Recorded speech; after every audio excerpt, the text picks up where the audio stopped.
Hi, everybody, and welcome to the Dogco Secrets podcast. My name is Michelle Kline. I am your host and also the founder of Dogco Launch, where pet care companies come to grow and scale.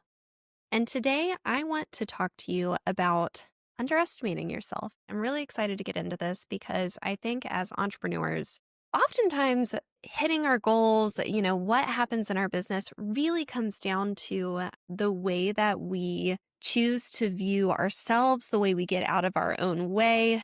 And so today I want to talk about all of that. So let's get into it.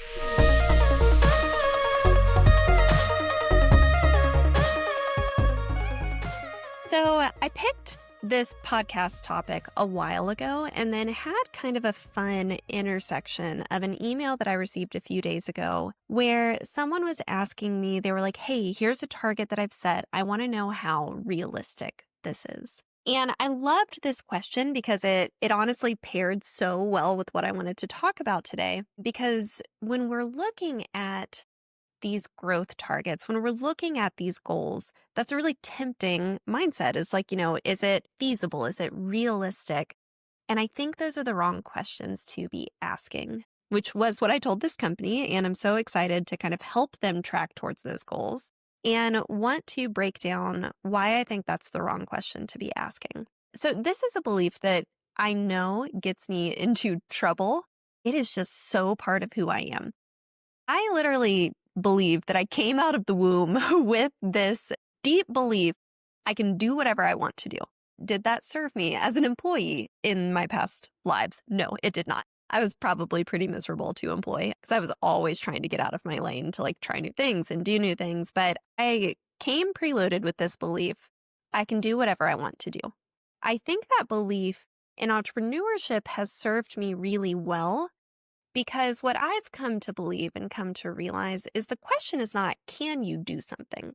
The question is, what resources would it take to do it within the timeline that you are wanting to accomplish it? And is that a trade off in time, resources, and money that you are willing to make?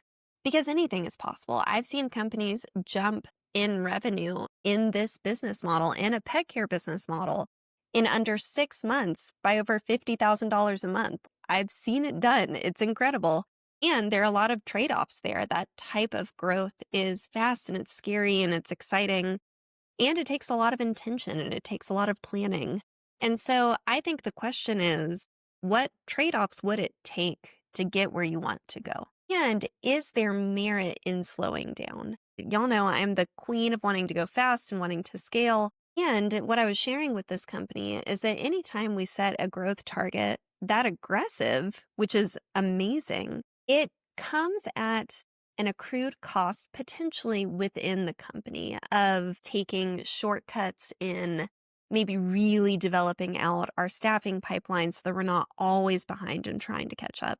So I think what we're really talking about is more so a matter of wisdom than a matter of feasibility. And just at what cost, because there's always going to be a cost. There's a cost to everything. There's a cost to growth. There's a cost to decline. There's a cost to stagnation. There's a cost to you, whenever you are learning a new thing, whether that's a cost of your time, energy, focus, a cost of resources, if you're choosing to pay for somebody else's knowledge. Everything has a cost. So I really think it comes down to what cost are you willing to pay to get where you want to go? And then what belief do you have in the right vehicle to get you there? But none of that has to do with your ability. Now, we can look at a situation and say, I don't yet have the skills to do that. That's where we're either going to have to pay for those skills in our own time and getting through that learning curve, or we're going to have to pay for somebody else to tell us how to do it who's already done this before. Those are kind of your two pathways if it's a skill deficiency. But none of that has to do with, is it possible? And I'd really love, this is my hope for companies that I work with, companies that are inspired by the podcast, they come to the business summit, is that they stop asking, is this possible? And instead start looking at, if I wanted to do it, what would it take? Because that gets us in the game. That gets us actually talking about what it's going to take to get this done. What strategies would we have to put in place? What resources would we need? That gets us actually kind of looking at reality and looking at, okay, if we're here and we want to go here, how can we change things? And I see so many companies never actually get into that game because they're coming in with these beliefs of if something's possible, if it's feasible, if it's realistic. And it's like, mm, you're an entrepreneur. That's one of the coolest things about you, in my opinion, is you can create the dang thing in the world. And there are a lot of entrepreneurs who have made really, really amazing things in the world because they kind of redefined what people expected they could do. And it comes at a cost. So I think really looking at what beliefs do I bring into situations? What beliefs am I carrying in to the way I'm approaching my work, the way I'm approaching my business? And do those serve me? And I'm not saying that we strive for growth for the sake of growth. If you attended the summit, Colin, who he and his wife Megan are the hosts of the Pet Sitter Confessional podcast, gave a really amazing talk about scaling with intention.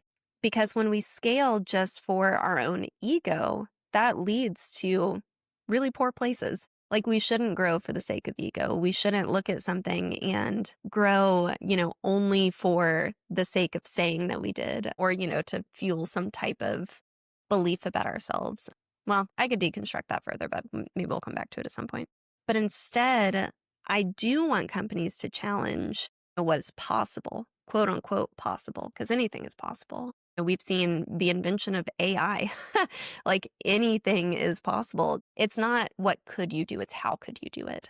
And that's a question I'm excited to wrestle with for my own company. I'm excited to help companies wrestle with because I genuinely believe we're standing at the edge of the most exciting time in our industry. And I know that that can come with fear. We're really coming into a new arc, into a new season, into just a lot more interest in our industry, a lot more opportunity, I believe, in our industry. And so, how do we navigate that and how do we navigate it well? But those are different questions than could I do this? We should assume yes, and then look at how and what it would take and the cost it would take to do so. So today's episode's a little bit shorter, but just wanted to give you these top of mind thoughts of how I'm thinking about this in my own company as well, because we got big stuff to do next year and I'm excited to be on that journey with so many of you. So I hope you have a wonderful day and I will talk to you soon.